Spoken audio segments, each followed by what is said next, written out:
always not necessarily to find, the curve segment of a given, for example, function. The Riemann integral does not always necessarily exist actually. There are functions which are sensible functions, okay, but you can't find their integrals. I would have said that if you see the indicator function of a rational numbers, okay, it's a sensible function, but you can't integrate it. And therefore you had a new theory of integration actually. So this integration theory is good, but it's not good actually. There are lots of functions which you can't integrate. So what do we need to do? So you have two options. Either leave them and let's not integrate them because you can't. Or extend your definition of integration. Add something new to it and you can integrate even those crazy functions. Anyway. Sir, but in calculus 2 we already defined we use some of the laws like there are laws, Simpson rule and other rules in which the functions which are not integrable, but by defining, giving them the limits, we were in a position to integrate them.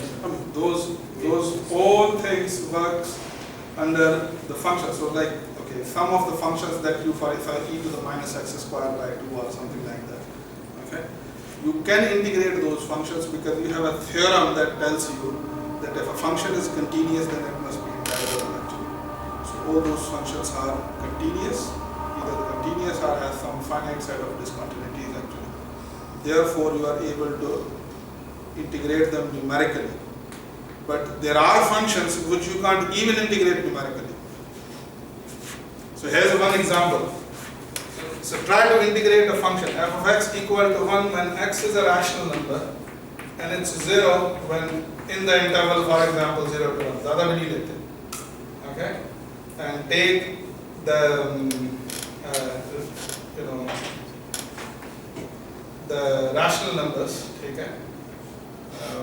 Okay.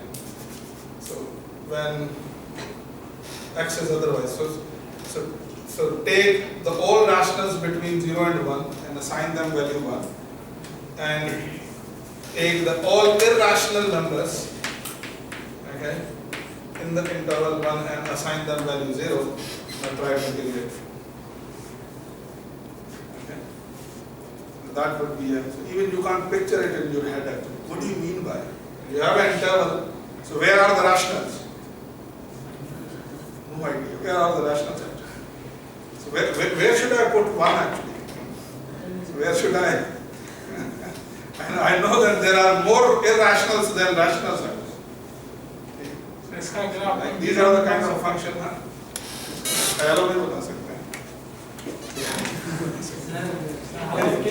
Let's move on. This discussion wouldn't end. Okay? So we can have this philosophical discussion afterwards. Let's move on actually. Okay? So you can ask a natural question. Another natural question. I know that I have a curve and a parameterization of it, and I found a length that depends on the parameterization. You can ask, or you can naturally think, a curve can have many parameterizations. If this change of the parameterization, so you look the curve from one parameterization, you can ask, if I take another parameterization of the same curve, would that is going to give, the same length or not actually? The answer is yes. So it's going to give you the same length no matter what parameterization you choose. In other words, this definition of arc length of the curve is independent of choice of your parameterization. No matter what parameterization of the curve C you take, you're always going to get the same, precisely same number actually. Okay? So here's a remark. Let's say that S of C is independent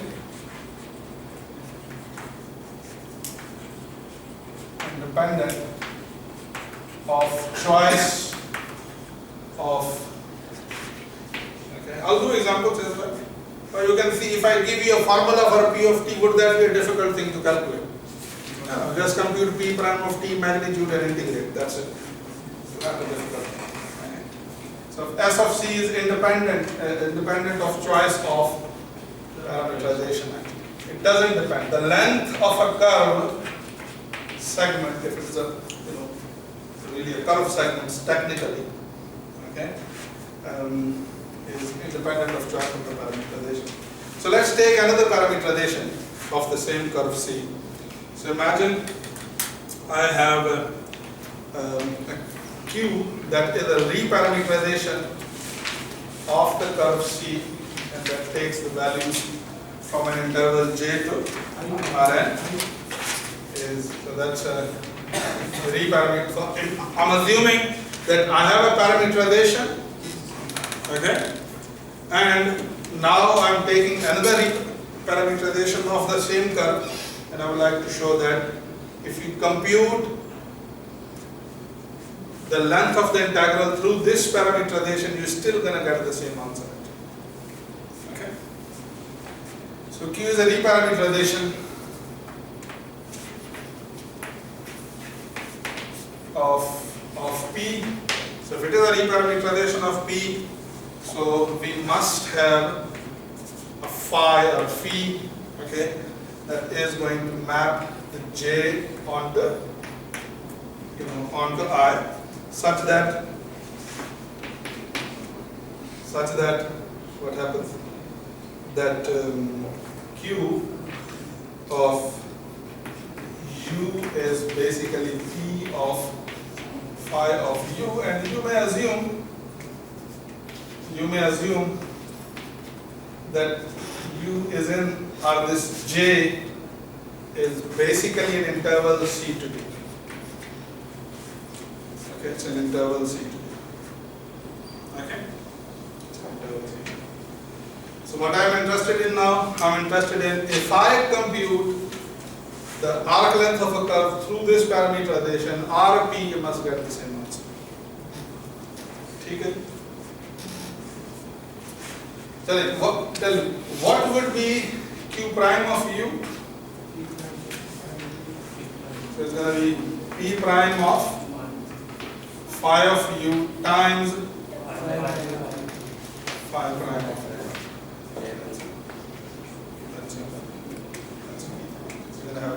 And now using this chain rule, let's think over the integral a to b, for example, and P prime of P,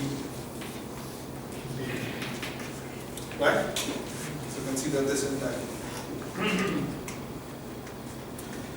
Now in this integral, on the place of P, I am making a substitution phi of U. So I am making a substitution phi of U. So if I am making a substitution phi of U, what's going to happen?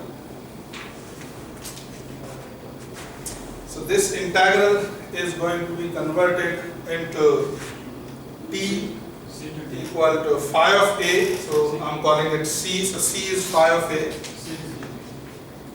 And D is phi of, say, D. Right? And this guy is going to be the norm of P prime of phi of U, right? Yes. And dt is going to be phi prime of U and du. Okay? Do we know anything interesting about phi? So if I'm assuming that it's an orientation preserving curve, then it must be an increasing function.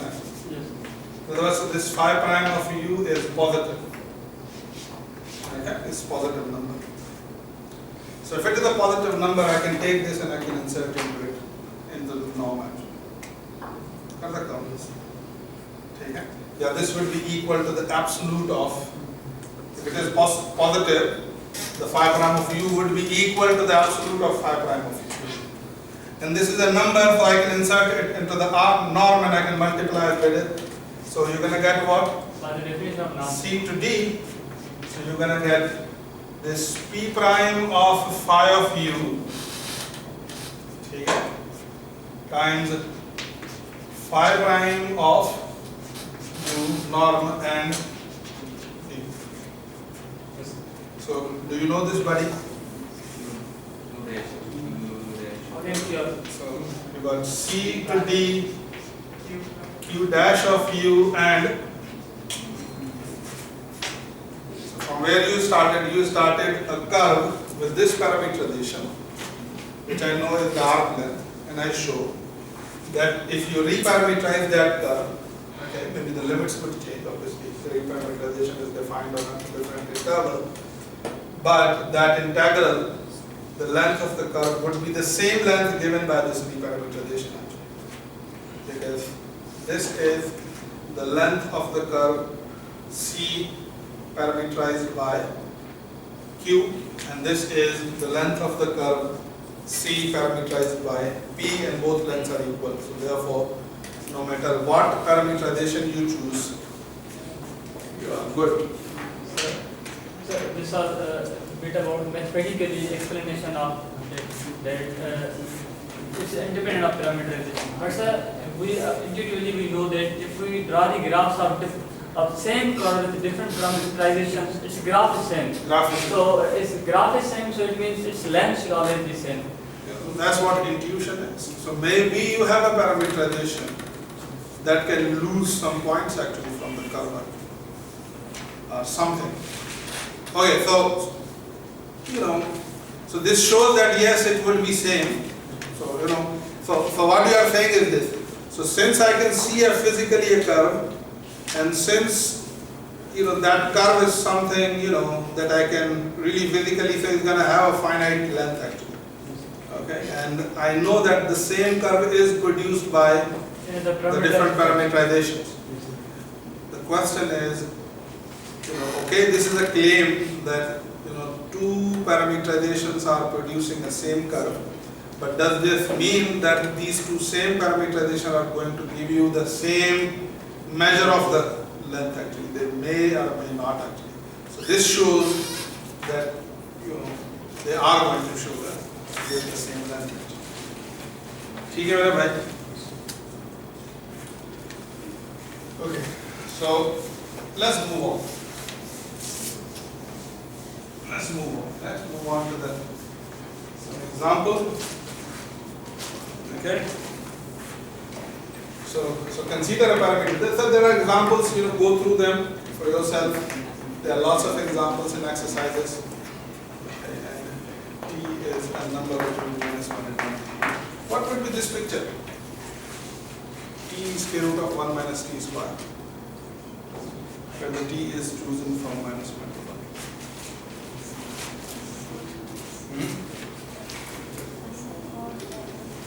Sin and cos की तरह. So sin and cos produce what? Identity is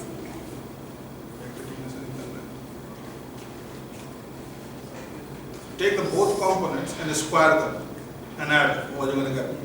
You're going to get, so it's a circle. Okay, it's a circle. So it's a parameterization of a circle. But if you are restricting t between -1 and 1, so it's semicircle. It's going to be a semicircle. Let's assume it's a semicircle. So it's a semicircle. Okay. So I want to compute the length of the semicircle. So what is your previous estimation? So this is like a unit circle, okay? And I know what are the parameter of the circle. So what is the parameter of the circle actually? So it's 2 pi r. So if you have a semicircle, we already know the answer actually, pi r, from our Euclidean geometry things. So the question is this machinery is going to give you the same answer or not? Okay, and r I know is 1 actually, so I must expect a pi actually. So let's see what you get. So what you're going to do? So let's compute the derivative. So you have 1 and 1 over 2 times the square root of 1 minus t square, and maybe I can have a minus t here. Okay. So I can compute the magnitude of it. I can integrate it with respect to dt. So the magnitude of this guy is going to be -1 to 1 and square root of 1 plus t square over 1 minus t square. Okay? So what you're gonna get? So you're gonna get minus 1 to 1. Okay? So this is going to be dt over the square root of 1 minus t square, right? That's what you're gonna get. And what is the integral of this? So it's a sine inverse. Take it. And you substitute minus 1. Okay? But tell me which value of the sine is going to give you 1. So then I give you pi by 2. And which value of the sine is going to give you minus 1? Minus pi by 2. Minus pi by 2. So half. ठीक है? आपको तो चाहिए. If you know the parameterization, you can play around with it and it's fine. So there are many examples given here, so just go through them and try to find the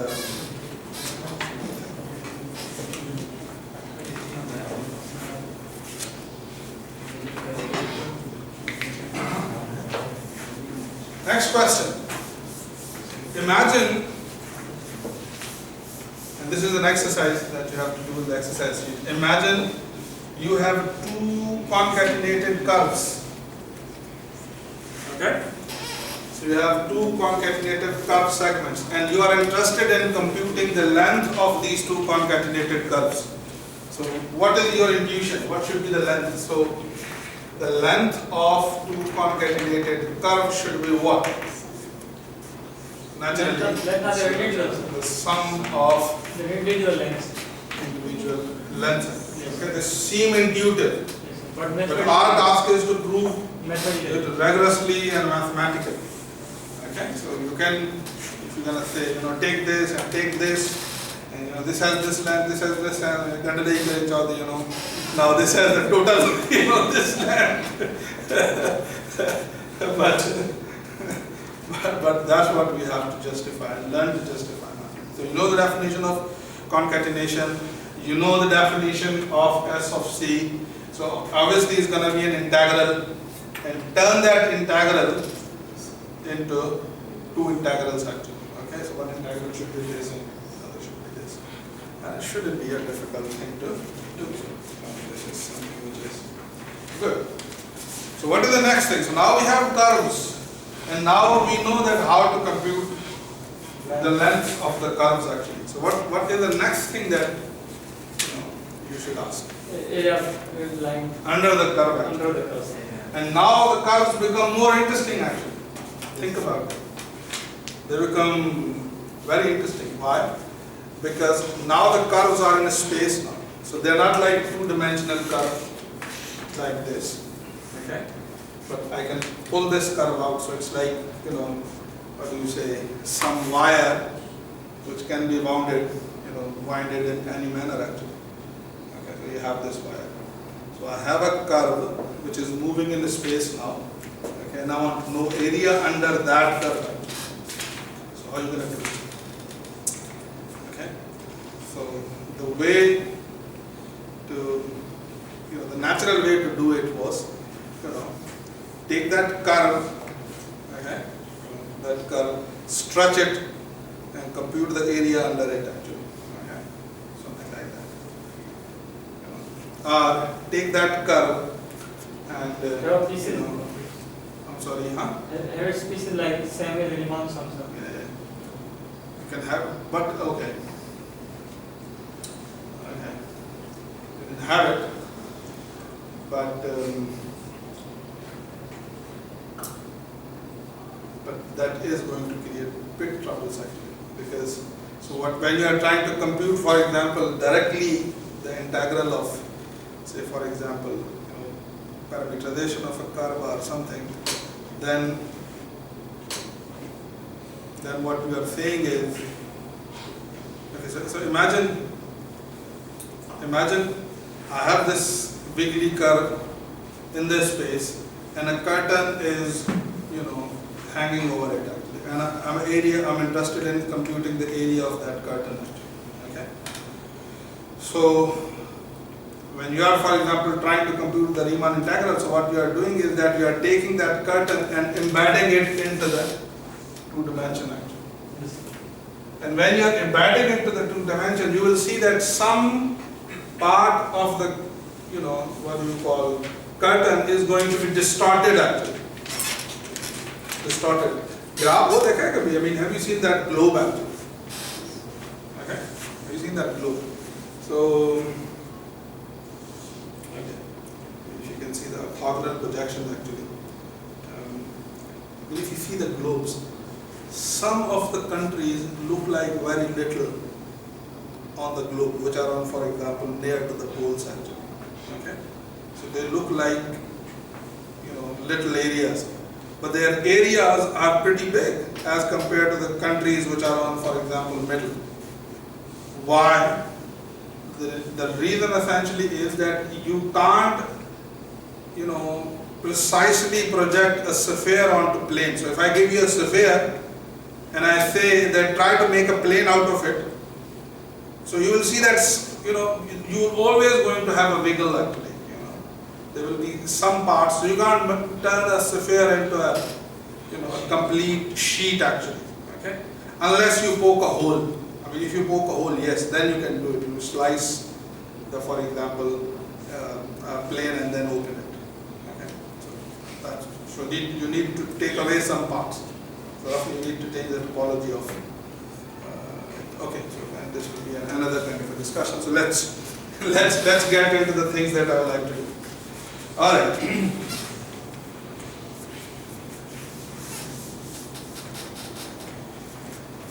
So the next thing that I would like to do is to come to one of the major objective in our that I would like to define a scalar field over curves.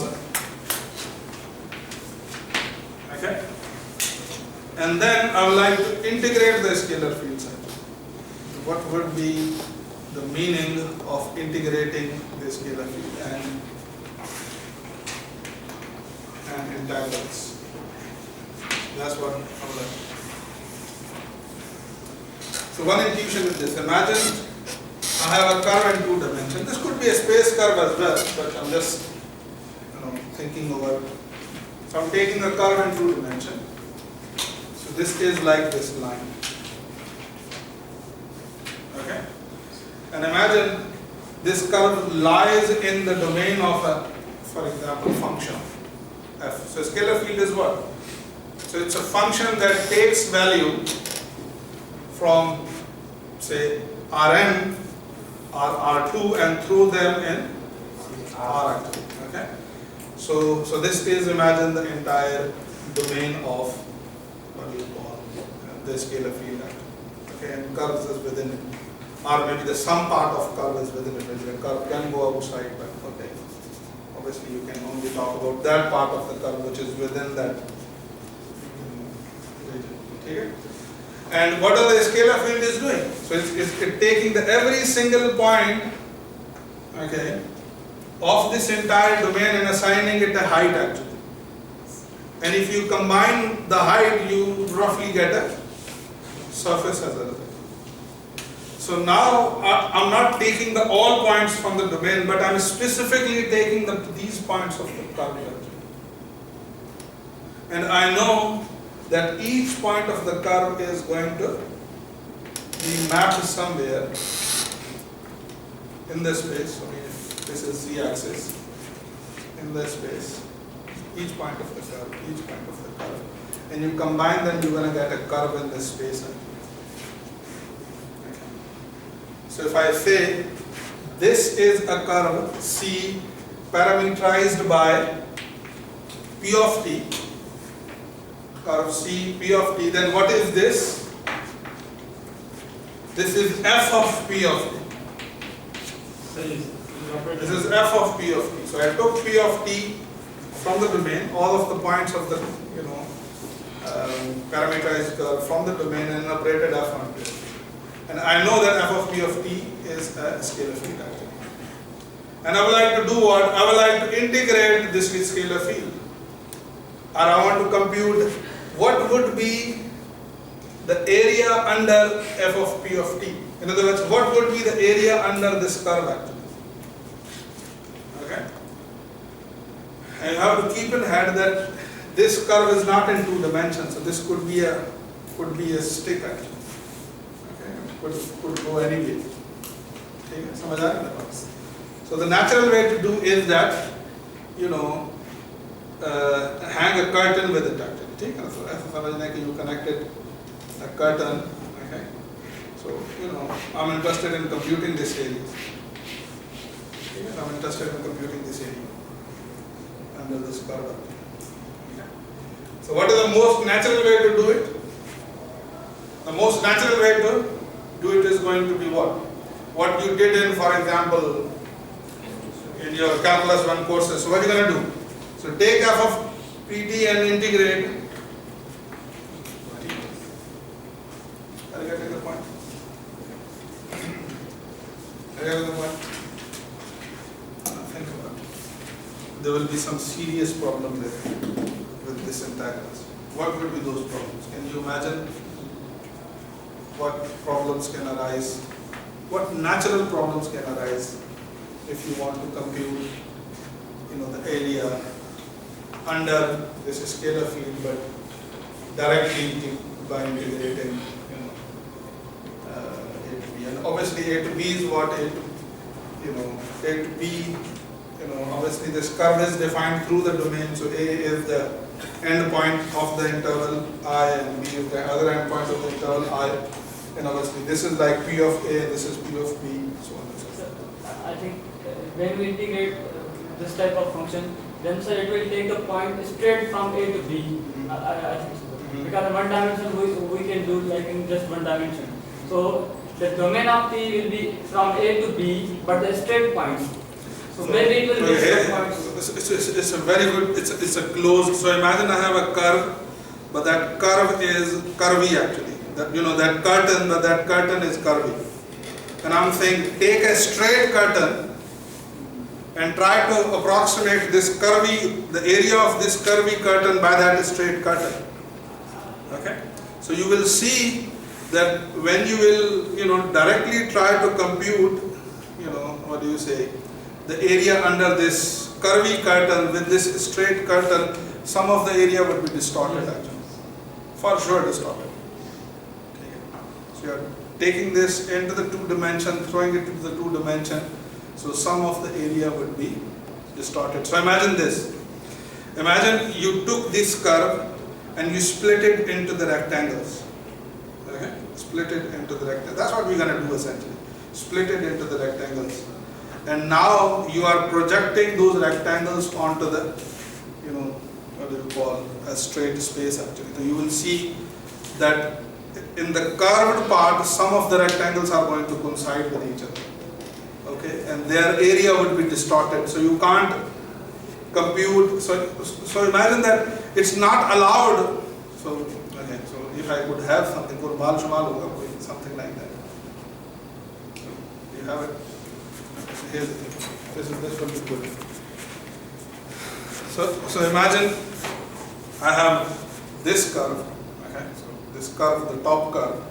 Okay, I'm interested in computing the area under that curve. So the idea is that, you know, I want to compute the area through the classical Riemann integral. Okay, so what troubles can arise? So when you are computing the area through, you know, classical integral, what you are doing is that, okay, take this and put it on board and compute the area. So what's going to happen? That curviness of the curve is gone actually. Okay? And the sum of area is overlapping now. So it's counted double.